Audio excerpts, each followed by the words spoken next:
Salam kepada semua saudara-saudari dalam Kristus Yesus. Hari ini kita akan menerokai Matius bab 7, ayat 21 sampai 27. Keadaan manusia bangun rumah di atas pasir. Saudara-saudari, tema ini adalah untuk menghuraikan seseorang yang percaya dalam Yesus Kristus tetapi tidak taubat.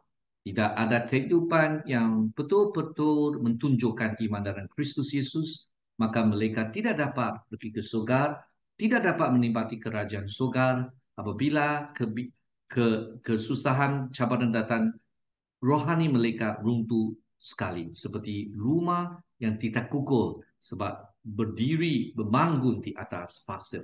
Inilah message yang utama dalam Matius bab 7 ayat 21 sampai 27.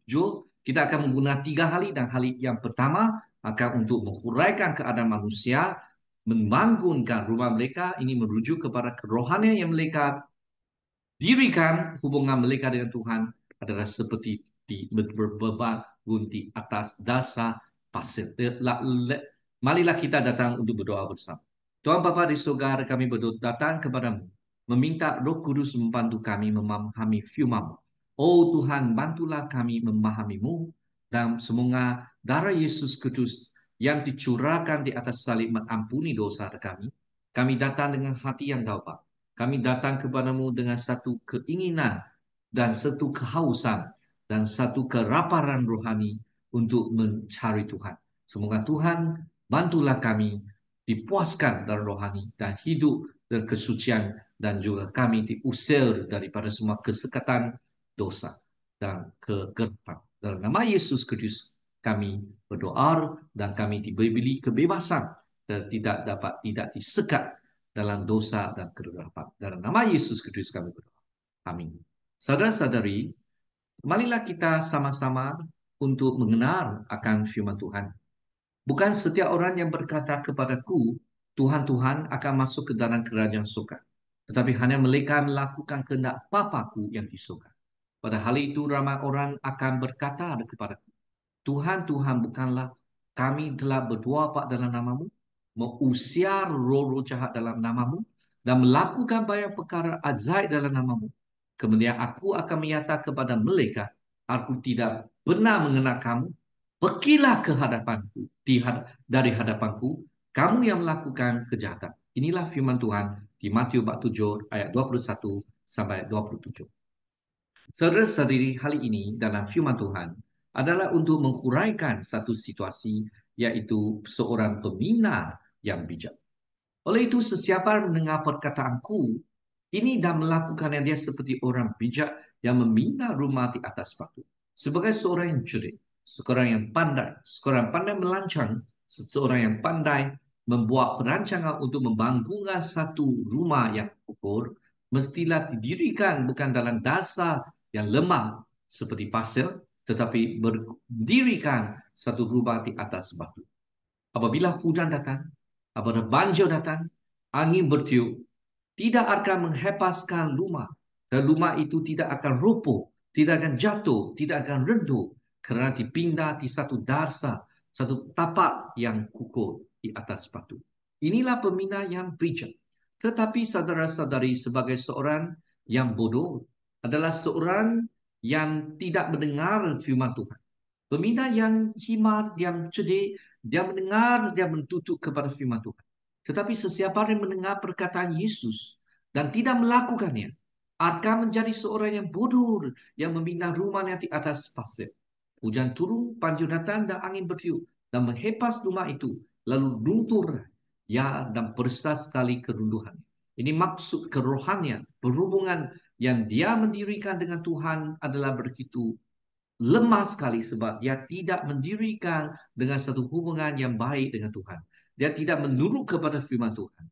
Dia tidak mendirikan hubungan yang rapat dengan begitu mesra dan satu kejujuran, satu kesetiaan yang ada, tetapi hanya dari lapisan saja, hanya luaran saja.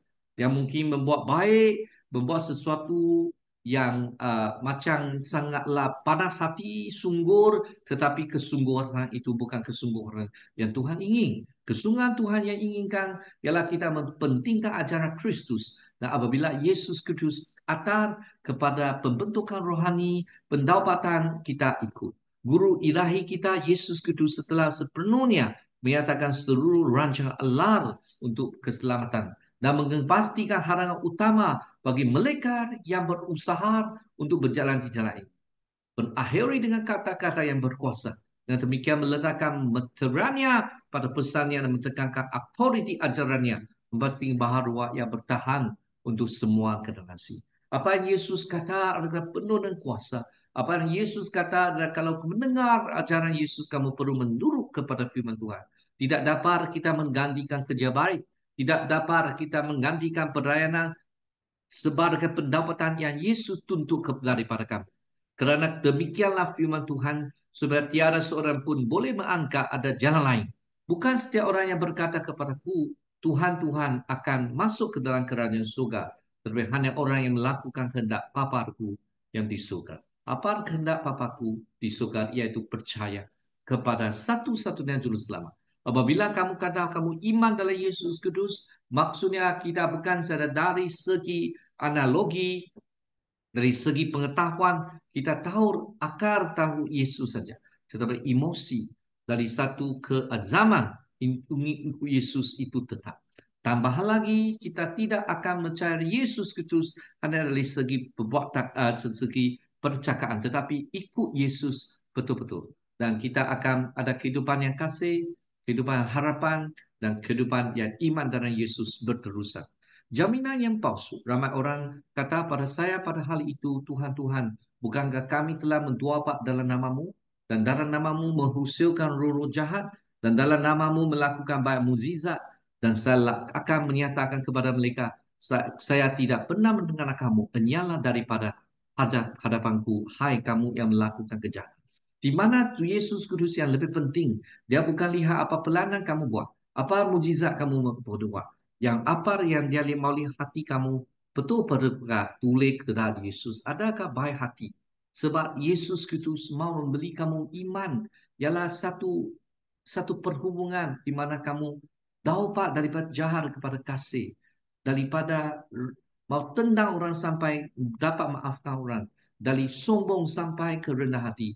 Daripada membiasakan dosa dan kesukaran orang menjadi sangat sayang dan sangat sangat sedih akan dosa, akan menjadi seorang yang haus akan kebenaran dan neraka, haus dan laparan terhadap kebenaran Tuhan, dan rela disiksa untuk kebenaran. Beras kasihan yang begitu haus akan firman Tuhan menjadi penamai dan rela disiksa kebenaran. Sekarang kita haus akan kerajaan Tuhan. Inilah semua hati yang baik.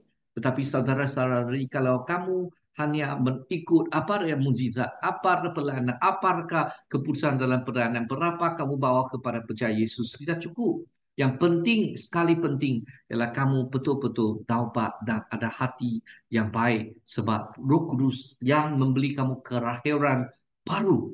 Oleh itu, setiap orang yang mendengar perkataanku dan dia tidak melakukan akan menjadi orang yang bodoh. Kamu sudah banyak kerja, tapi mengapa kamu mau tidak semangat dalam membentuk kehidupan yang suci, yang bertaubatan? Kalau kamu semangat dalam kesucian, semangat dalam bertaubatan, itu adalah lebih utama dan lebih penting. Hujan turun, banjir datang, dan air bertiup dan menghempas rumah itu dengan runtuh dan persana keruntuhan. Ada orang punya semangat adalah menggunakan banyak mukjizat, buat banyak peranan, tetapi abaikan hubungan mereka dengan Tuhan. Itu sangat sayang. Saudara-saudari, hal ini selain daripada pengenalan ini, dan kita juga akan bertujuan untuk mengkaji kes orang yang memindah rumah di atas pasir. Hari esok kita akan menjelaskan kebijaksanaan orang memindah di atas batu, iaitu mendengar dan betul-betul dapat dan menurut kepada firman Tuhan, hati diperbarui. Saudara-saudari, dan yang ketiga, kali lusa kita akan mensimbolkan dengan aplikasi yang praktikal. Saudara-saudari, pertama, mari kita pertimbangkan kes orang memindah di atas pasir. Adalah tentang orang ini Tuhan kita berkata. Bukan setiap orang yang berkata kepadaku, Tuhan, Tuhan akan masuk ke dalam kerajaan surga. Ketetapan ini adalah mutlak dan akan kekal sama selama-lamanya. Oleh itu adalah penting untuk memahami dengan teliti maksud perkataan-perkataan ini. Apa maksudnya untuk perkataan Tuhan, Tuhan? Kepercayaan yang salah arah, yang tidak diragukan lagi merujuk kepada sesiapa berfikir mereka mencapai sugar melalui cara selain daripada yang telah diterang oleh Kristus. Ya, termasuk semua perkataan dan lijuah agama. Yang melibatkan sebarang pengakuan iman, sebarang pengulangan doa dan sebarang ucapan terima kasih awan yang ditawarkan kepada Tuhan. Saudara-saudara seorang yang mungkin berbicara tentang kebaikan Tuhan, mencerita Tuhan begitu baik, bahas akan keselamatan, taksir perkara rohani, kongsi wawasan tentang misteri kerajaan Tuhan. Seorang mungkin berbicara dengan fasih, menjelas perkara tentang Tuhan dengan baik, bahkan ping-ping orang berdosa untuk lihatlah anak domba Allah yang menghapuskan dosa dunia, tetapi dia sendiri tidak tahu. Saudara seseorang mungkin melakukan semua ini dengan kuasa rohani sedemikian lupa sehingga ia bahkan membawa keselamatan kepada banyak jiwa. Banyak orang percaya Kristus dan diterima oleh Tuhan sendiri sebab kejadian. Tetapi memang adalah Roh Kudus yang menyentuh, tetapi dia ada kerjasama dengan Tuhan. Tetapi dia tidak dapat diselamatkan sebab dia sendiri tidak tahu. Dia sendiri tidak ada petunjukan iman yang hidup. Dia tahu dari segi akar, dia tahu tentang berita, tetapi dia tidak sendiri kopak. Setelah berkobar kepada orang lain seorang ini mungkin pada masa berakhir tersesat sendiri. Maka begitu pentinglah Paulus ajar di mana sebagai pengkobar kita mesti waspada terhadap apa yang kita ajar dan apa yang kita laku, apa yang kita cakap, apa yang kita bertindak dan apa yang kita berperangai. Saudara-saudari seseorang boleh membawa barang orang dan lain ke dalam kerajaan surga tetapi tidak pernah memaksuki sendiri. Sekasian kali pembaca jika Tuhan pernah menggunakan kata-kata saya untuk menyentuh jiwa anda, sila doa rahmatnya ke atas saya, seorang yang berdosa. Saudara-saudara kita, setiap orang perlu mengakui kita ada orang yang berdosa dan kita perlu taubat berterusan, iman berterusan, kasih berterusan, harapan berterusan. Frasa Tuhan-Tuhan ini juga bermaksud kedua, berelakkan daripada bahaya. Seseorang mungkin mentahan diri daripada semua dosa yang jelas, daripada setiap bentuk kejahatan luaran. Kita mungkin mengelakkan setiap perbuatan atau perkataan yang dilalang dalam kitab suci, mampu bertanya kepada orang di sekeliling kita, sebab antara kamu yang menduduh saya berdosa. Kesalahan seorang itu memang salah. Seseorang mungkin mengekalkan hati nurani yang bersih tanpa sebarang kesalahan yang diketahui tentang Tuhan atau manusia.